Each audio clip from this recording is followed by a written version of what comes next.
So we're going to move on to where those vehicles might be traveling once they're invented and produced, and that would be possibly on the 710, maybe not on the 710. Maybe it'll be a slightly longer one, maybe it'll be over, maybe it'll be under.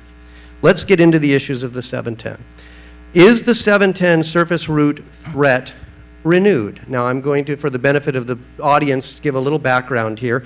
The governor's veto of SB 545 on Sunday, and how does it affect South Pasadena?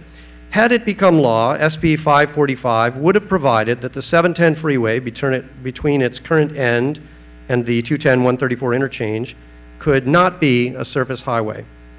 In issuing a veto this week, Governor Schwarzenegger stated that there's absolutely no need to enact statutory restrictions that would mandate certain project design options or remove others from potential consideration. And the mayor of Alhambra, Steve Placido, was quoted as saying, if the surface route is the last opportunity to get it done, that should be explored too. Does the possibility of a surface 710 freeway still threaten South Pasadena? And if so, what's your plan to remove that threat? We begin with Philip Putnam. The answer to that question is absolutely. A surface threat is a strong possibility to South Pasadena, which is why SB 545 was such an important bill to the city. It would have eliminated, in part, the threat of a surface route or a cut-and-cover tunnel. Wouldn't have eliminated it entirely. 1 minute is not going to do justice to this because SB 545 is a very complex bill.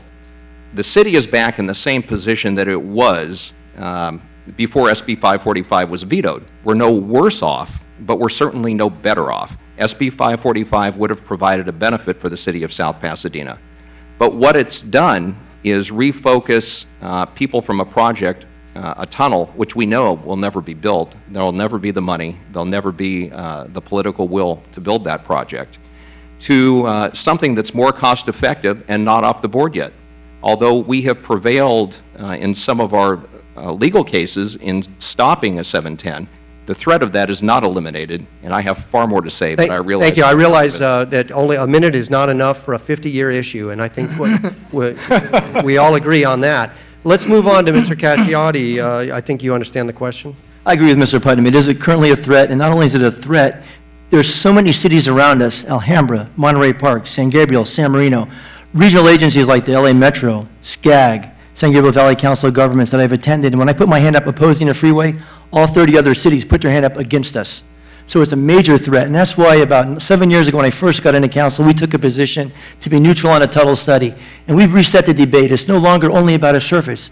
People are now, our elected officials at the federal and county, state level are looking at an option of a tunnel. Let them study a tunnel. They've studied it for 8 years, and we've reduced our legal expenses, as Mr. Putnam said, by 2/3. I personally oppose the surface. I personally oppose the tunnel because of, number one, the cost, the impacts during construction, and the impacts after construction. As your representative of the 35 cities on AQMD, I know that harmful impacts of vehicle emissions on people living within 500 feet of a freeway. It affects adults and especially affects little kids and seniors, and I would never let it happen. But we've got to keep it on the table. All right, the surface route is a threat. Dr. Sherman, you have the last word. The surface route is certainly a threat. It's never gone until the 710 extension is removed from the state highway map, and that's not going to be done here in South Pasadena. That has to be done in Sacramento. Our only hope of removing this threat is joining the other cities in the San Gabriel Valley and in Los Angeles to jointly get this removed from the state highway map. It's South Pasadena, of 25,000 people, can never influence Sacramento to remove it. It's only by joining with La Cañada, Flint Ridge, and the other cities in our valley that we can remove this threat.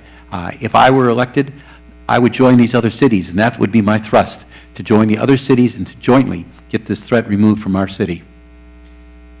Thank you. In fact, Rich, if you want to just reset this, I'm going to go another round here because the question is complex and the time is not enough. And what I heard you all say is that it's a threat.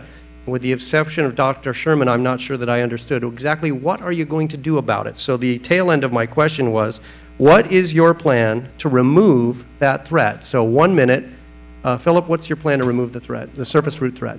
I could use a little bit more time on that, but let me tell you, I was at Metro today and at the Planning and Programming Committee, and they refused to make some changes that South Pasadena was requesting, just to wording, that made the threat of a surface route even more serious.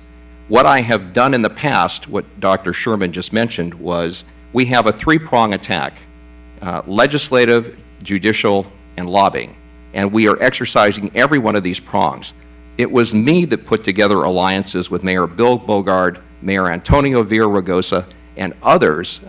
Dr. Sherman was right that we need to work with other cities. That's exactly what we've been doing for the last 4.5 years. It's in the last 4.5 years that we've gotten the city of Pasadena to support us at all of these hearings. We've worked legislatively to get bills like SB 45 passed and other bills similar to it introduced. And we're obviously working on the judicial front, but we can't comment on things that we discuss in closed session out here in the council. Thank you. Mr. Cacciatti, what are you going to do? What's your plan to remove the threat? When I came into council in 2001, I brought new people. I brought a new team together, Assemblyman Mike Roos, former Speaker Pro Tem Tony Rossman. We took a new strategy, and I agree. We have legislative, litigation, lobbies, a three-pronged approach. In 2001, we were the only city opposing the freeway. I would go to the San Gabriel Valley Council Governments meeting for several years, and again, raise my hand. Pasadena didn't support us, La Cañada didn't support us. This support came in the last 2 years, last year for Glendale and Burbank. And I agree with Dr. Sherman. We've got to work with these cities because now we're not alone. For the first time in 50 years, we're not alone, and only recently, like I said, last few years, they've joined us. Again, in 2001, if we had not taken this position of neutrality on a tunnel study, there was litigation going on. We would have won that litigation. Caltrans would have turned around and started to build the surface freeway. We couldn't have stopped them. If we ever lose the litigation that we're doing at the federal level, that injunction, it looks like tough times for South Pass. We've got to work at legislation again and work with our people around us, all the cities around us, to stop it. Thank you. And Dr. Sherman, you get another bite at the apple.